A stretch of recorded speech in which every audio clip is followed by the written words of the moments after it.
Well, you also gotta fucking understand how to manage 11 borderline fucking psychopaths that are looking to fucking burn the world down, right? That's what I think the hardest job of the officer is, like, understanding that balance of, like, not letting these dudes fucking murder somebody, but then also not overstepping your bounds into this NCO land. Hey, folks, it's Jake Zweig here, former Navy SEAL, United States Naval Academy grad, Michigan MBA, mentor to the world's best. Today, we got a great conversation with my guy, Nate, former Green Beret, running Valhalla firearm. Nate's been out there talking about how training is so tough, SF training. You know that infamous SFAS is so tough. It'll shoot out at the OK Corral about what's tougher, and I think you're going to be shocked with what comes out of it. Yeah, I always get flack for not giving Navy SEALs enough credit, so I figured I'd come on here and let Jake beat me up a little bit for it. So excited to be here. Thanks, Nate. Let's talk about SFAS because I think your pipeline is built a little differently than ours is, right? We don't have no pre-selection course. The officer Yep. side does, but the regular enlisted guys just show up to the course. Talk to me about SFAS. Like I believe it's a 21-day course. Yep. Yeah, so Special Forces Assessment and Selection, for us, it's our actual, think of it like purely as a selecting candidates 21 days, right? And we have a follow-on 2-year qualification course that we'll talk about, but it's a little bit different than I know in the SEAL teams where you have like a 6-month, like BUDS is a huge selection process to even figure it out. For us, it's pretty quick. 3 weeks, it's 3 weeks in hell, right? Where first week is going to be a bunch of physical fitness tests, mental tests, cognitive tests, personality tests. Second week, all land navigation. Third week, team week, which is kind of our hell week, kind of our comparative to your guys' hell week without the water. It's really just a absolute miserable ball smoker. I think the worst parts about it is you get 4 hours of sleep a night for all 21 days, and you get 2 MREs of food for the entire 21 days. So you're massively sleep deprived the whole time and calorie deficient the whole time too. So I think So that's so you're yeah, only go ahead. getting 4 hours of sleep a night, and you're only getting Yep. two MREs a day. But Correct. like if it's anything like I've seen, like I did the review on it, you guys are pretty much getting your balls kicked in the other 16 hours, correct? Like, is there any schoolwork Yep. in there? Like, is there any time So you're sitting in a classroom? yeah, first week. Okay. So first week, think about it. There's like one. So the very first day, there's a like a standard PT test. And then each day successive in the first week, there's one like cardio event. So like the first day is a 5 mile run test. Second day is a 5 mile ruck test. Third day, like a 7 mile run. Third day or fourth day, 10 mile ruck test. So each day you're doing like a big event.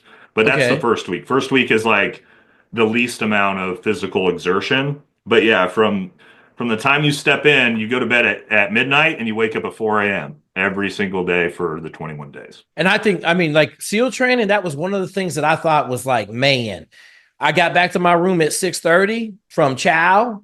I walked over to the little gas station. I got a banana and an ice cream bar, and I walked back, and then I got in bed. Like I didn't do nothing else. I didn't have cell phones back then. I got in bed, and my alarm went off at 2:50, like 2:49 and 30 seconds, right? And we Yeah. started the day same kind of time frame, but we got I got to sleep from probably 6:40 to 3 in the morning. So I got a solid 7 hours of sleep every night. And the other thing I'm gonna say is we were not calorie deprived.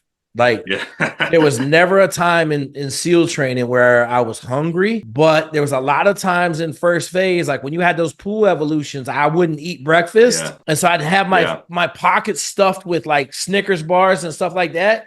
Because if you missed a meal, man, your energy went to the floor. And like I'm a wrestler, so I know what 3 or 4 days of a Yeah. hard cut looks like. But Yeah. I know you guys play with food big time in the army, right? Like you play with Well, food. for us, food is one, but it's always sleep, and you guys know what that's. I mean, you guys do a lot of sleep depth too. Obviously, Hell Week is the worst of it, as far as I know. But the sleep depth is integrated in every phase we do, and food depth. A big part of it for us is weeding out personalities. I think there's a little bit more of that in SF than there is in the SEAL teams because I think you need a very specific type of person to work kind of like autonomously in areas they're not supposed to work. And so that's Yep. why the average age of Yep. the Green Beret is also 33 years old. You get an older demographic of dude. But I think that's kind of the point of what we use all that sleep depth and food depth for is physically, like, and this is what I tell people in SF training, the physical side of things. Now, granted, too, I was a collegiate athlete as well. So coming in, big, strong, athletic dude, physically, like physical fitness events, I don't think really it was that. I mean, it's hard, but like not the most challenging thing. What's going on with my lighting? Sorry. Not the most challenging thing for me. I think like the sleep depth, the food depth, all that was far worse. And I kind of feel the same way about SEAL training, right? Like I wrestled in college. College wrestling was 10 times harder than any day at Butts. Like running on your own, going to 3 wrestling practices, and then swimming at night. Like 5 workouts a day, and you're trying to beat somebody. Like it just had a different kind of tinge to it. Like we try to operate, like I tell all my guys, we try to operate at 90% most of the time. Right? We don't ever want to push it up to 100 because you may get with something that you need 100 on and you may get broke on it, right? Like you try to maintain 80, 90%, stay in the front half of the pack, do your job. But like you're saying, the calories, man, and the sleep, like I tell everybody, Hell Week is bad. But the big kind of thing with Hell Week, you ain't got to pass nothing, man. All you got to do is just stay there. But I'm going to tell you, when you get to the island's 28 days of 2 hours of sleep. 28 days. So what is the island? Is this part of Buds? That's because again, third phase is the island. So third phase. Okay. But we're going to talk about second phase first. So like in first phase, like I thought Hell Week, how can I put this? Hell Week sucked. And the reason I'm going to say it sucked is because my feet were this big when I got done, right? Yeah. Like I took them out of the booth. They blew up this big. And I was like, man, I really did something, right? It sucked. Like you're moving the whole time. You're getting 4 square meals a day, but you're burning 25,000 calories a day. Like it's tough. And a caveat for this. So, and I tell people, I have a lot of guys that are going to SFAS or want to go to become a Navy SEAL and all this. So I talk to young guys all the time, like you do. And I tell people all the time, like assessment selection is not it's got the YouTube shows on it and the 3 weeks in hell. It is not the hardest part of the qualification course. There are phases that are way harder. And I imagine from a pure like being able to pass standpoint, and imagine probably for you guys, that's probably true as well, where we have the ball smoker portion of it where all you got to do is survive. But to actually like pass, there's harder parts in the future of the course. For us. Oh, absolutely. So it's interesting because a lot of people think once you get done with Hell Week, you're safe, right? Right. But you have a couple more, like 50% attrition evolution. When you get done with Hell Week, you got a walk week where you walk around in flip-flops because everybody's feet are this big and, everything comes back down. I'm going to tell you the other thing that I think as SEAL training that's different. You got to pass runs and swims and those times keep coming down. Now, the times aren't that bad, right? Like a 32-minute 4-mile in sand, a 31-minute in second phase and a 30-minute in third phase. Those aren't that bad, but the problem is you just got beat up for 18 hours the day before, right? Like, and the swim time is so dependent on the water conditions, right? You get Sea State 3 out there, you trying to swim a 75-minute 2-mile, and you drowning. And the current changes, and then the current, like absolutely, like you're going down the current, you're like. You got games out there in the open ocean trying to pass swim. So that was the other thing. Now, I will say this. I showed up out of shape, right? Like I came off a ship. I'd been underway for 3 months. I showed up completely out of shape, but I'm a Division I wrestler, bro. Like I just wrestled on the All-Navy wrestling team in May. I was in world-class condition in May. So this is October. So like I was running at night and all that stuff in the workup. But yeah, man, the Hell Week, it was bad, but I'll tell you, I don't know if you guys do this. In the first 3 hours, one of my dudes disappeared. So we were carrying the boats around. We had this thing called Lion's Lope where you just carry the boats around to every building on the base.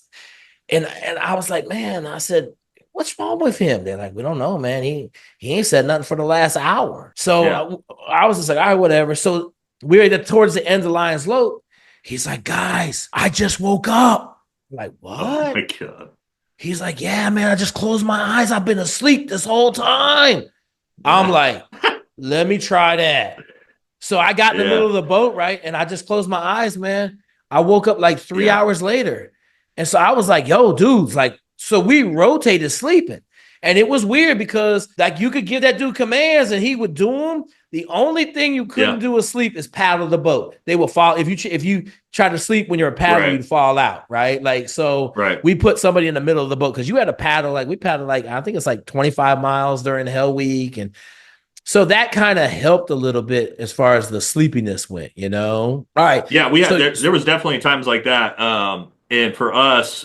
So squad unit tactics, which we could consider that sort of second phase, is probably comparative to the timeline. You go to it kind of right after you've been selected, and that's it's basically Ranger school. But I mean, like, it's a Special Forces Ranger school, and yeah, so the sleep depravity gets even worse. And there was plenty of times. For us, it's all out in the woods, and like you're doing these huge ruck march movements through the woods. There was times where the platoon would stop and you would run into the guy in front of you and like wake up and be like, oh shit, what the fuck is going on? Because you're just sleepwalking for the most part. Which was awesome because it helped your brain recover, right? Like it kind of took you out the situation. So that sleeping thing was big. And then for us, we come out of Hell Week, we go to Walk Week, we could do SUROPS or like the cartography stuff where we're measuring the depths of water. But then we go into second phase, which is dive phase. I know you were a dang Green Beret diver on a dive team in American Lake. Shout out to Admiral who wrote my letter of recommendation, who swam in American Lake every day. I had went and got scuba qual. So one of the big things we do in my program is everybody gets scuba qual before they show up to BUD/S. Since we've done that, we haven't lost a single person in second phase. Okay. Is that like civilian scuba? Or yeah, just go get Patty. Qual? Yeah, go get Patty qualled, right? Like, so you're not breathing on a rig. And so when I was in BUD/S, like, you guys never breathed on a rig, man. And I don't know, like for me, it was probably 45 minutes, a couple hours on a bottle at the Naval Academy in a swimming pool before you're like, okay, this ain't that bad. Like you get used to it, right? Yeah. Well, you step in the pool for us, man, it's 8 tests, right? Yeah. And like they're increasingly getting worse. And I gotta tell everybody, like that first 2 weeks of dive phase was the most technical practice that you have to do in the teams, right? Like you have to drill every night 3 hours on the mock-up tanks, doing your procedures, your dive suit check. Like if you don't do that, you're not gonna make it, because when it comes to each test, they're gonna put you in some real stress. And so one of the things, I don't know, you went to dive school and I know you got it. Did you guys have people drowning in your dive school? Did you guys have people coming up unconscious? For us, it's pre-dive. Well, there's or MAC, it's called Maritime Assessment Course, which you have to go to before you can go to dive school, which I had to do 3 times. And it's hard. It's like it's basically the events you're talking about. This is before you ever put on a rig. Dive school is more for us, is actually, besides the very first week, is actually learning how to run the rigs. You're in open water, you're doing open circuit, closed circuit, all that. But the pre-dive is where it's the ball smoker version where, guys are like, you're doing the 50 meter. I'm sure you guys do like a 50 test and things like that. Dudes are fucking shadow water blacking out all the fucking time. They've gotten better about trying to reduce that, because we did have a guy I went through the qualification course with drowned at dive school a few years back from 7th group. So we're trying to get away from, obviously, as you know, like maybe having a dude black out underwater fucking 10 times is not great for his fucking brain. But that's, for us, is that it's that MAC phase, Maritime Assessment Course, which is fucking the miserable portion where you're doing the events. Like, I'm sure, I don't know if you guys have a portion like that, drown proofing, ditch and dawn, 50, all that shit. So that's kind of woven into first phase, 50 meter drown proofing, where you're tied up with the knots. Like I passed out in drown proofing and I still passed. That's a whole nother story. But like each one of those tests. So I like the one thing I wanted to talk about like real quickly, and I didn't address it at the beginning. I'll probably cut this into the beginning. So in SEALs training, I think, and I don't know how this is in or in the Q course, your demons are going to become the devil. And for everybody, it's different. For me, it was drown proofing, right? Like I was a dense wrestler. I couldn't float. Like it took everything in my spiritual power It to was for me pass. too. It was for me Yep. too. And drown proofing's the easiest event once you fucking figure it out. But again, it took me, that was the longest event. And I want everybody around you that's figured it out is like, oh, this is like 45-minute break from the Oh, ball smoker. But absolutely. for me, it was like, Absolutely. this is 45 minutes of fucking hell. Oh, dude, hell, bro. I'm tied up. I'm trying to pass. Yeah, yeah. So I think, you got the same thing, right? Like the course is made to get your demons to manifest, and they're different for everybody, right? But in pool comp, like when you get to dive phase, it's literally you go from buddy breathing on to like each step, you're adding something until it culminates in OC8 or pool comp. It's called pool competency test, right? And you have 5 problems on your Yes. rig. For us, it's Same called thing. one man.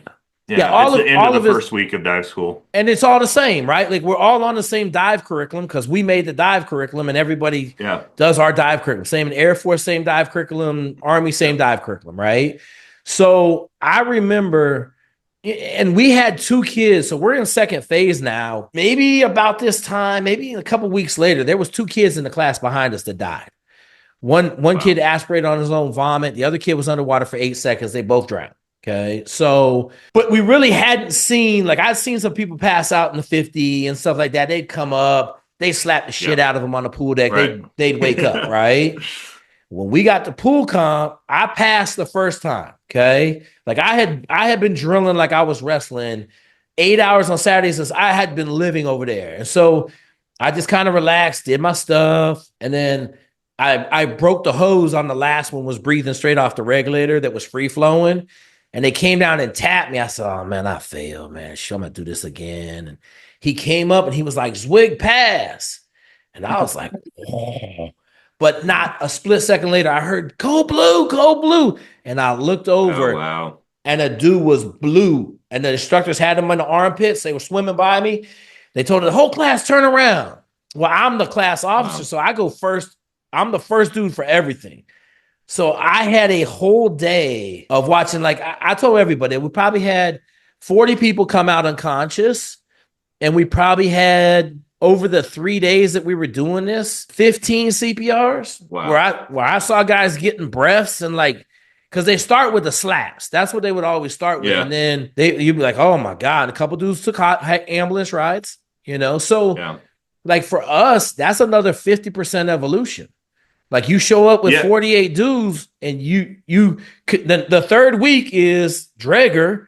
Now you're gonna run all over the base with your dragger on in dive booties, which sucked. But your 50% of your class ain't there no more. You know what I'm saying? They're getting rolled back or whatever. Yeah, well, and it's important for the viewers to understand, like in SF, the water dive portion, none of that is part of the training. So very few SF guys actually have any water base. This is specifically if you're on a combat dive ODA, which is like there's military free fall, Halo ODAs, there's mountain ODAs, there's dive ODAs. So not part of our qualification course at all. In fact, the most water you're going to do is I think sometimes at assessment selection at the very end, you'll do a 50-meter swim in uniform. So you can imagine you jump in, you swim one side of the pool, you swim back, and that's like you're good enough. So very different in our actual training pipelines in that most SF dudes are not going to have that, which is actually kind of weird because I was thinking about this the other day, and I think SF, besides if you get into Delta or whatever, most of the tier 2s, we're like the only ones, maybe Ranger Battalion, that doesn't have a focus on water. Because I started thinking about it, and the SEALs do, MARSOC does, the PJs do, CCTs do, sort of everybody but us does. And so from a difficulty of the qualification standpoint, I know how fucked up cold water is, and I think that would have, a even bigger adverse effect on the, like you talked about, number of dudes, which I think might be an interesting one to talk about, what the actual fail rates are comparatively from the SEALs and from SF. Because I actually don't know which organization. So we might be able to figure that out if we talk through it. We're normally operating at about 20%. Let's say you have 100 dudes show up day one of buds. 20 dudes are going to pass at the very end of and actually put their trident on. Roughly. Okay. roughly. And I would, it's probably 15 to 20%, because at every section you're losing. Like, I tell people, like, so what I was gonna say is you get a lot of overconfident dudes after Hell Week, right? Then Yeah. you got another 50% event. Okay. And then you go into land warfare and it's probably 15%, but now you're down to 25, 30 guys, right? So it's like three Yeah. guys, 10 to 15% aren't going to come out of set third phase land warfare. And then you're going to go into SQT, which is now part of Buds, and you're going to have another 10 to 15% that ain't going to make it, right? Like Yeah. CQB, they're rolling people back like a big chunk, like 10 dudes out of 30 may get rolled back on CQB. Another 5 to 8 dudes may get rolled back on free fall, right? So Yeah. they're trying to get people through the pipeline, but you ain't getting 2 rolls in SQT. So Yeah. so we're roughly 10 to 15 or 15 to 20%. You said PJs. I'm telling you right now, the Oh PJ yeah. pipeline, their PJ, Yes. CCT, TAC-P pipeline is the craziest thing ever. They're running it 5 to 8 guys out of Yeah. 150 right now. I did a video on which special operations qualification course is the hardest, and that's where I ranked number one hardest was PJs by far. Because they have it's the only one longer than the Green Beret pipeline, but they also have all the worst parts of the SEAL pipeline Oh, integrated oh, in it as well. oh, dude, they living in the Um, pool. They living in the yeah, pool, so man. that's interesting the way because I thought the SEAL washout rate was just up front with like Hell Week, and then if you made it through, you were pretty much good. Oh But it's no. Mm-mm. actually much closer to how it is in SF. We have sort of the same thing in that assessment selection. Right now, it kind of varies, right, based off numbers. Right now, we're looking at about, I think, about a 20% pass rate, which is actually very low. I think in the past, it's been more around like 30, 35. Okay, So okay. you got 100 dudes, 35 get selected, let's say. Right now, we're at about 20 to 25. When I went through, it was probably around 35%. And then the same thing, you get to SUT, right? And then 20% of the remaining get wiped out, right? You get to your Yep. MLS phase, another 20% get wiped out. You get to Yep. Robin Sage, another 10% get wiped out. We actually are sit around about, when I went through, it was on 18%, from 18 to 20% from guys who like walked in the door at SFAS to putting on the beret. So it actually sounds like it's probably very close in numbers overall. And I think it's the same, right? Like you're gonna have different aspects of your training that are just gonna be like no food, no sleep, right? For the whole course. We get food, but we got cold water, we got some technical Yeah. diving stuff. The water gets rid of a lot of people. Oh, Um, yes. then you got the Yeah. island, then you got, you're going to SQT. There's a lot of technical training going on at SQT, and it ain't quite like one day learn it, run it, do it, but it's Yeah. getting there. So, What are you guys doing at SQT? Is land warfare as part of SQT? so they changed it around a little bit, but like you got a land warfare block, CQB block, in the Yeah. house shooting. That's a big one. That's a big block. You got all of MAROPS. So like boat operations, Yeah. transits, over the beach activities. Um, you got SEER school built in there. So Yeah. SEER school's at the very end. You got the week of combatives, which is a clown show. And then you got the big one, Air Ops, right? So like CQB is huge and Air Ops is huge. The biggest thing, like we've had a bunch of dudes get rolled through CQB. I had to do show up, couldn't shoot, so everybody clowns me, but I'm Oh, like, I learned how to oh shoot on the. man. Your viewers are probably going to be surprised to hear what I have to say about this because very interesting. You guys have so much tactical and firearms training in your Q course. We have zero. I shot my gun live rounds, I think on the range one day in the entire qualification course. It's expected in SF that your tactical training and firearms training and all that proficiency you learn on the ODA. So we actually get Okay. none of that training in the pipeline. Weird to find out because dudes get to the team brand new and they can't fucking shoot, man. Never. Some guys Yep. have never shot a gun before when they show up to an ODA, and I think that shocks a lot of people. So third phase, there's a bunch of not a bunch of shooting. There's probably a week 4 or 5 days on the range. So you go to the island and it's 28 days straight. No breaks, no days off, no afternoons off. It's just a straight run. And so you're going to do a week of demo out there. So we got a lot of demo training. You're going to have demo and SQT again. I thought when we went through SQT way back in the day, it was awesome. We went to this range that had everything imaginable on it. F-14s, like cutouts of ships, and you got to blow up anything you want. We made a school bus disappear. That's why I learned that demo is real. I said, where did it go? They're like, it's gone. What do you mean it's gone? Like, it's gone. So tactically, you're doing basically a platoon workup in SQT. And so when you get your platoon, you're going to have done pretty much everything. MAROPS includes, so you're going to do all your waterborne, airborne operations. You're going to do some of it then, but you're going to do most of the stuff when you get to the teams will be the first time, like, KDUX, dropping a boat under the plane, like, the stuff you guys do, like infiltration techniques, parachute and all that stuff will happen when you get SQT or when you get to the teams. But like shooting proficiency, nah, like I say this. So one of the things that I thought was just awesome in the teams, you get 1,000 bullets a day, bro. Yeah. So when you get to the team, you can sign out 1,000 rounds. And nobody is shooting that much. So literally, if you wanted to go in there and say, I want 10,000 rounds, they would give you 10,000 rounds. Now it's a little different because we didn't have a range on base at the time. But now they both have shoot facilities. So you just go in there, it's unlimited bullets.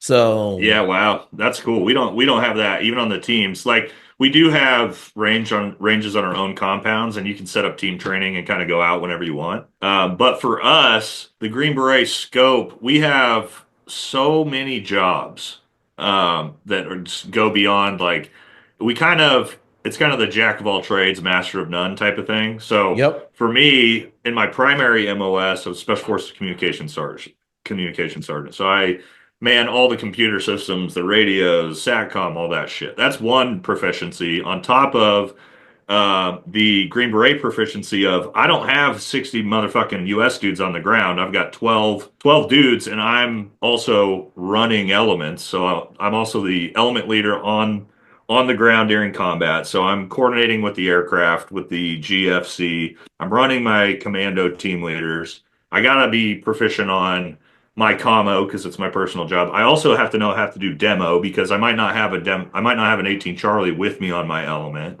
I also was a JTAC on top of that. So it's like we get spread so thin. And I think that's part of the training and qualification course is so much of that side of the stuff that, I would say, like, proficiency wise, it would be interesting comparatively. I would say probably we don't get that much firearms training. I'll tell you this, and this I think shocks a lot of people too.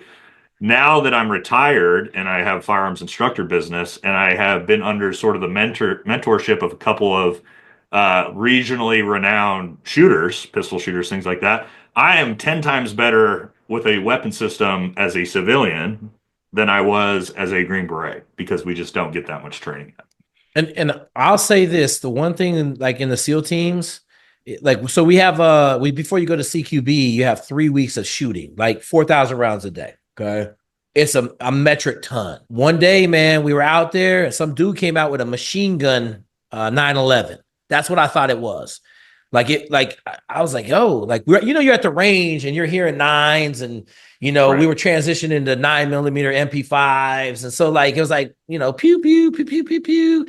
Yeah. And then all of a sudden it was like machine gun, like Tommy gun. Bang, bang, bang, bang, bang.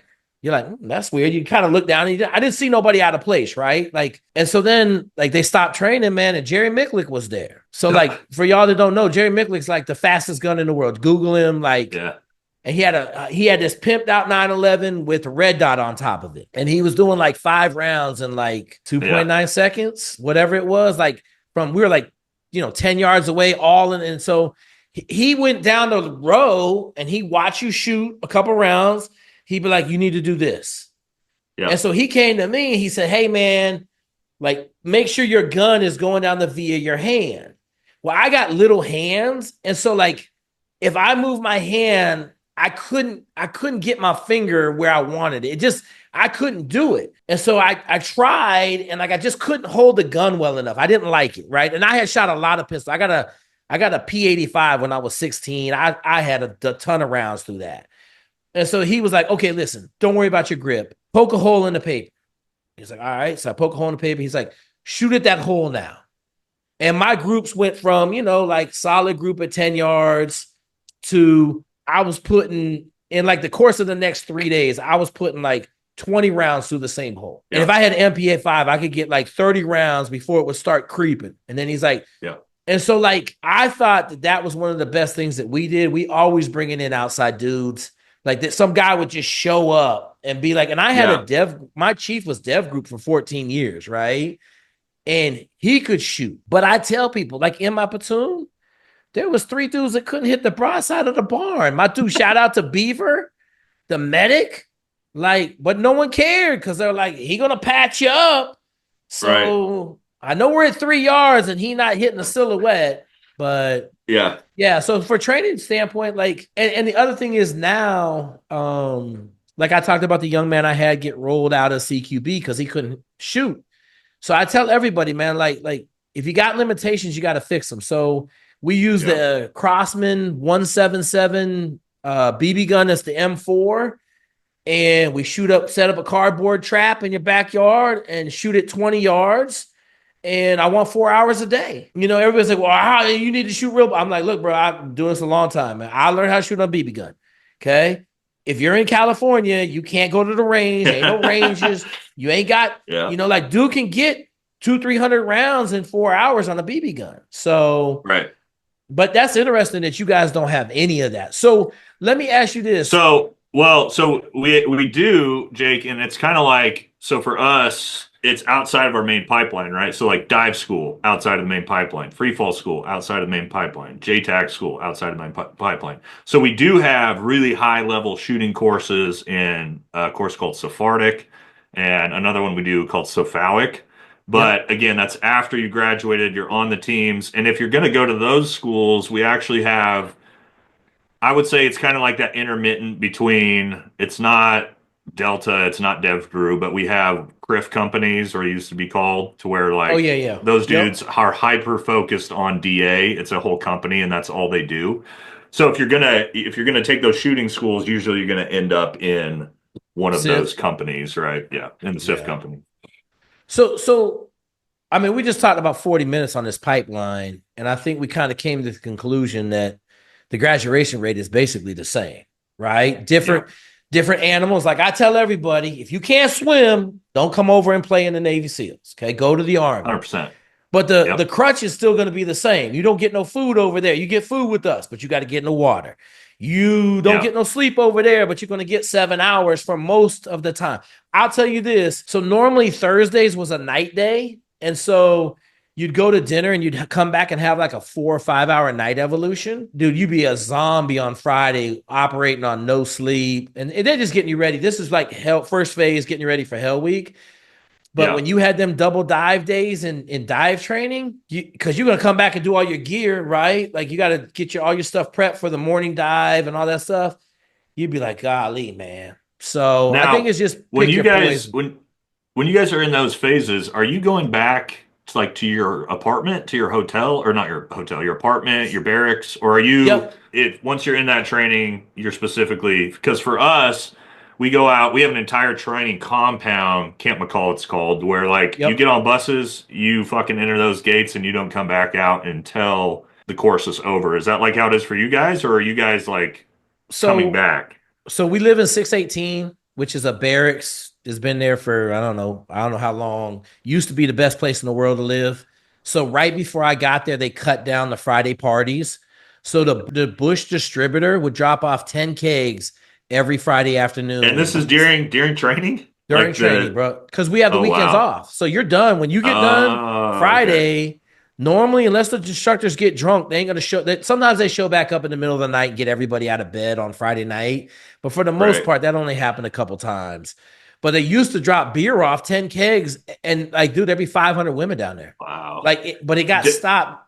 It got stopped 3 classes before I got there. because we had two dudes that did something really bad on the East Coast, and they Yeah, kind I of. was gonna say, people probably hear that and think, oh, that makes it way easier. I've got weekends off, there's party, there's beer. I think that makes it far more challenging, especially for young dudes, because for me, once you're locked up in Camp McCall, there's no ability to fuck up. There's no ability to like get drunk, to fucking go do something stupid. And you're locked in, you're mentally locked into training, right? Whereas I feel like if I would have been going back to my house or a fucking barracks party on Friday nights, I feel like you're gonna get rid of a lot of dudes that way too through adverse actions. So so We're I showing back up Monday, fucking hungover, getting ready to just get I shot destroyed. I shot a video. He went home on Friday. He lived in North SoCal, went slept in his own bed, showed up Monday morning and quit. Okay, so Yeah, you're 100% yeah, right. My mom tells the story, rest her soul. I showed up in October. I called her, hey, I'm at Bud's. I'll call you later. I called her in June of the next year and said, hey, I'm going to graduate on Thursday. Drive down from Washington, right? I said, Mom, I never called. She said, you call one time. Now, one time did you call? But I knew in my head, like I'm living in the barracks. So I was an O2 at the time. I was the only officer that lived in the barracks. All the other officers lived out in town. And I was like, I'm staying right here in this room. I'm focusing on this task, kind of like you said. yeah. I didn't drink. I went out one time in the whole pipeline on a Thursday night with this crazy ass dude we had in our class who was an animal. And he would go out Tuesdays and Thursdays, Wednesday, Thursday. I said, I went out one time. I literally had to turn the class over to my XO on Friday because I was non-functional as a leader. I said, I will never do Yeah, that again. Right. So, like, to your point, it sounds great, right? Like you yeah, get to recover on the weekends, but it gets a lot of people, man. A lot of people, I tell everybody the hardest thing at SEAL training is getting up in the morning and starting your day. yeah. Like that is the hardest thing. So I had a 30-second routine. My alarm clock went off. I shaved in like 15 seconds. I grabbed all my clothes that were laid out the night before. I slid down a light pole, butt ass naked, into formation. I got dressed in formation. And then while they were taking muster, I'd be like, all right, here we go. And the officers would go down. We do the SUROP an hour early, and the list of dudes would meet us down there for PT an hour later. But yeah, man. Yeah, and I like that you said that because the majority of dudes I saw succeed in the Special Forces qualification course, myself included, I never went out. So being in Fayetteville, right? Everybody's going up to Raleigh for the weekends, going out fucking partying. And when I talked about all those dudes getting wiped out through the rest of the phase, a Yep. good portion of that was literally just adverse actions, fucking doing dumb shit, getting DUIs, getting fucking stopped at the gate when they're fucking drunk. And so Yep. all the guys I saw succeed, for the most part, they were the ones that were like, I'm just going to focus on fucking training. I'm not going to go party. I'm not going to do any of this stupid shit. Because I watch groups of dudes get washed out. Like, I mean, we had a group of dudes, like six dudes in a car coming back on base, all in the class with us. Driver's drunk. He gets a DUI and they drop all fucking six dudes from the course because obviously we can't have dudes that are willing to do dumb shit like that be part of the regiment, man. So I think So that's a good lesson for all the young dudes out there that are watching our channels. Like, there you go. You got two guys right here to tell you, like, it's hard to turn it down when you're 21 and all the boys are going out partying, but I'll give you a great one, Nate. I don't follow rules. Okay. I'll be the first one to say I'm not a conformist. I ain't following no rules. When I got to SEAL train, I followed every rule. They said be back. So I had maybe 6 years ago, 7 years ago, I had one of my dudes. Okay. Good kid. I know his dad went to Naval Academy with his dad. Great dude. Okay. Curfew was 12 o'clock. They wanted the officers to sleep in the barracks. Them dudes had an apartment out in town. They had a muster. They came back for the muster. They drove home. They lived like 30 minutes away. 30 minutes later, the instructor showed back up and took another muster. Six officers. Okay. One of them's dad was a dev group CO at the time, and they kicked all six of them out. Okay. yeah. Now it got a little fishy because the dev group captain got involved because his son was there. They let him come Yeah. back. Right. Not one of them six dudes graduated. Not one of them. Yeah. They We'd have, it's so funny. It's like we'd have the exact same thing. So in between phases, when you're out of training, you're back living in the barracks. They would do shit like that. They'd be like, "Hey, nobody fucking goes out of town this weekend," right? And you think no big deal. And then Saturday, like 5 p.m. rolls around. That text comes out. Hey, fucking, we call it a recall formation. You call it a Yep. muster. It's probably the same thing. Hey, recall formation battalion. Everybody's got to be here in 10 minutes. Fucking 20 dudes out in Raleigh, right? And they're just like, oh, you're fucked. You're done. Career over. So, yeah, man. And I don't know, but like part of me, Nate, I say this all the time. I get catching flack. Buzz is kindergarten, bro. Like when you in a team and like you're saying, you had 15 fucking responsibilities.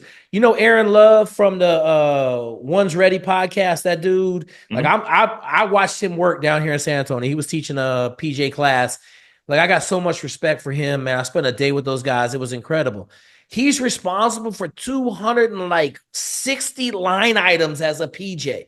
So like you Yeah. had comms, right? I was the OIC. I got to know how to do everything, you know, generically well, and I got to know how to give briefs, and I got to know how to Yeah. like work the battle space, right? Well, you also gotta fucking understand how to manage 11 borderline fucking psychopaths that are looking to fucking burn the world down, right? That's what I think the hardest job of the officer is, like understanding that balance of like not letting these dudes fucking murder somebody, but then also not overstepping your bounds into this NCO land, which I think is So God, that's a tough like ask.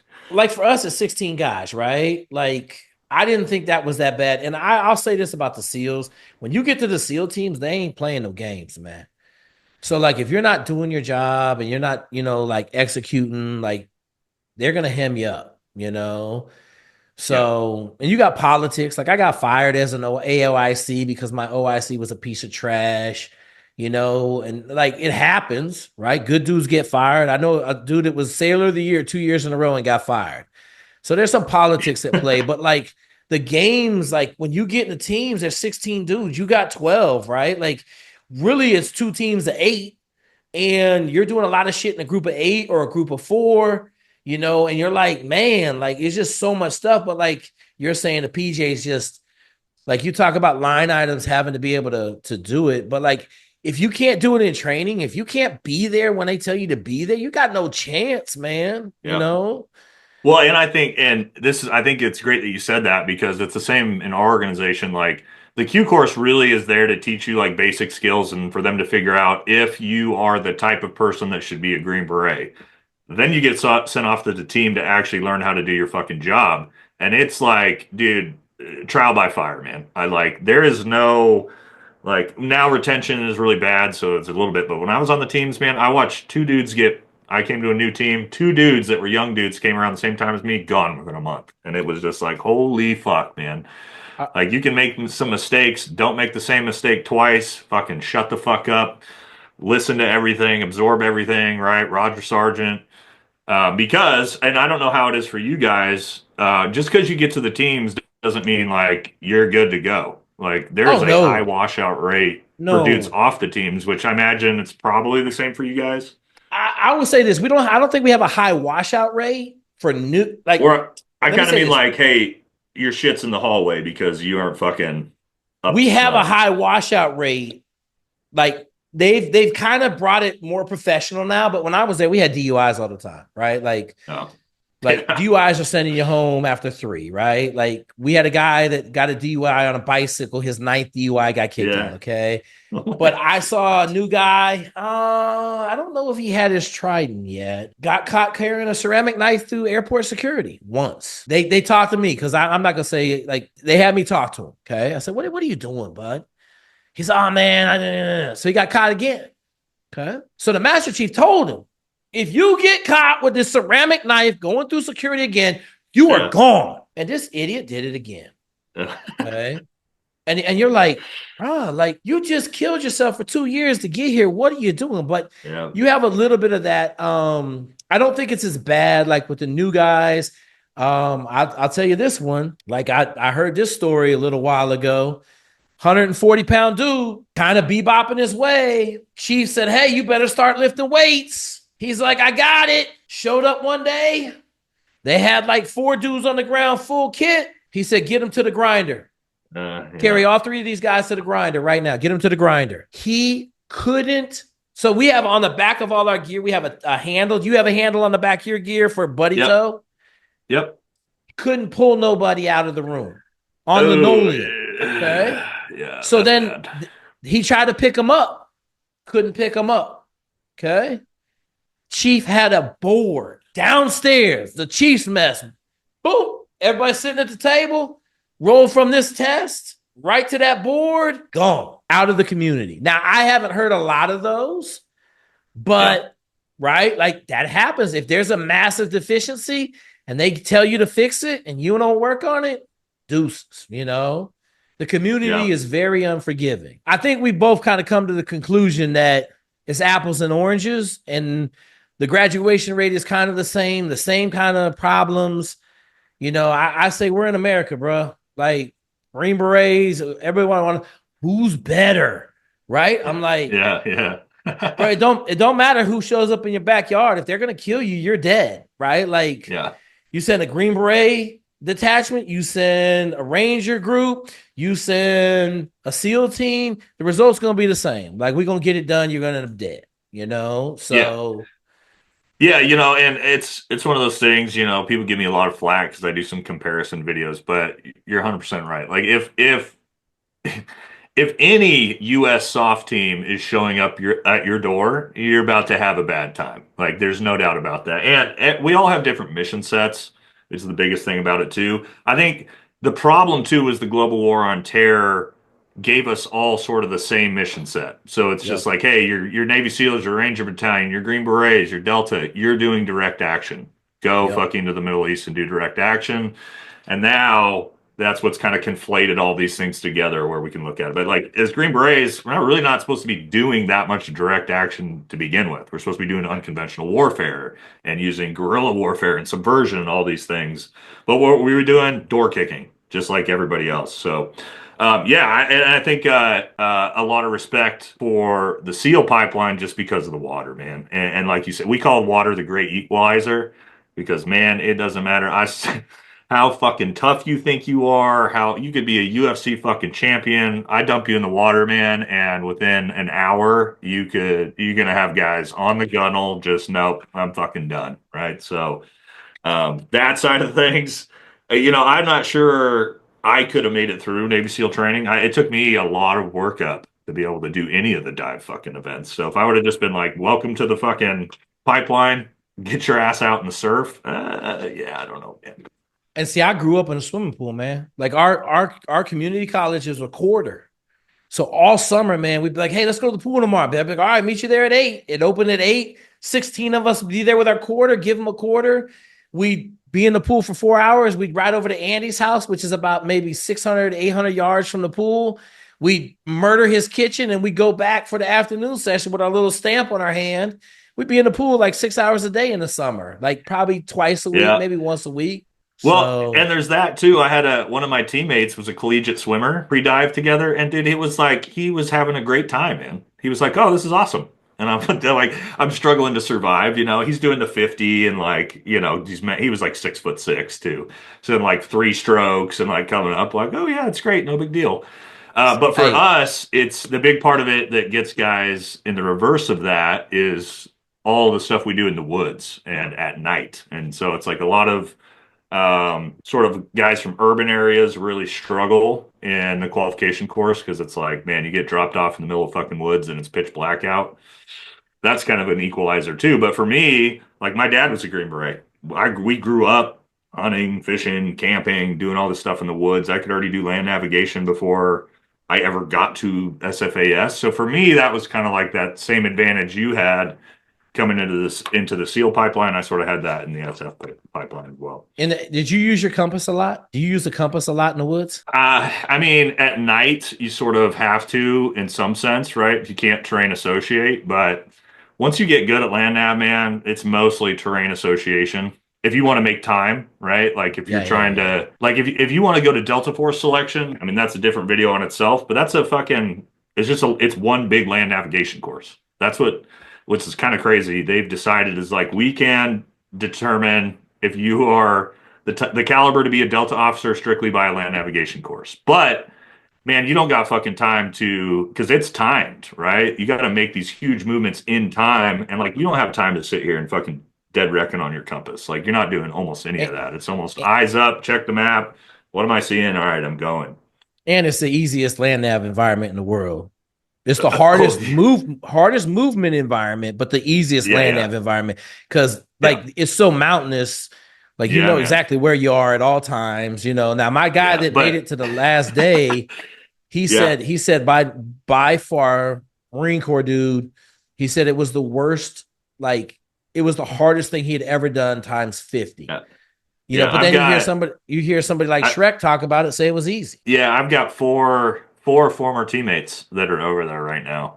So yeah, man. I two of them had to do it twice, and eventually got selected on their second time. And what's crazy over there is like dude, you could be on like day 26, right? 2 days left to go. You're headed to your next point. You think you're crushing it, and like cadre just roll up and are like, "Hey, man, go ahead and jump in the truck." And you're just like, "Why? What?" And they don't fucking tell you, man. It's like, "Yeah, all Yep. right, you're on your way." So it's fuck. That's a conversation for another day, man. Whole Like nother different level, conversation. All right, but yeah, Nate, nothing but respect, man. SFAS, the Q course. We're all trying to do the same thing. We're trying to make the next generation of war fighters. It's getting harder because this yeah, generation of kids don't play outside. You know, we got to go up north to the Rust Belt and go find some yeah, wrestlers and some guys yeah. because it's getting harder, man. Absolutely. Hey, Nate, man, nothing but love, brother. I appreciate it. Hold down the Pacific Northwest. I'm never coming back. So if you want to come to Texas, we got a place for you, my dude. Hell yeah, man. Hey, go check out Nate over at Valhalla, VFT. Check out his YouTube. If you guys are trying to shoot guns, learn how to be a proficient gunfighter, look him up. He's doing amazing things over there. As always, man, we bring it on the best. We trying to get people real information about Special Forces selection, whatever you're trying to go do. Never forget, I got 5 doctors at Harvard Medical School also. So although it seems like we do a lot of special operations stuff, there's a lot of buckets I got cats in that you guys just don't know. So reach out if you're trying to go do something special. You just don't quite know how to get it done.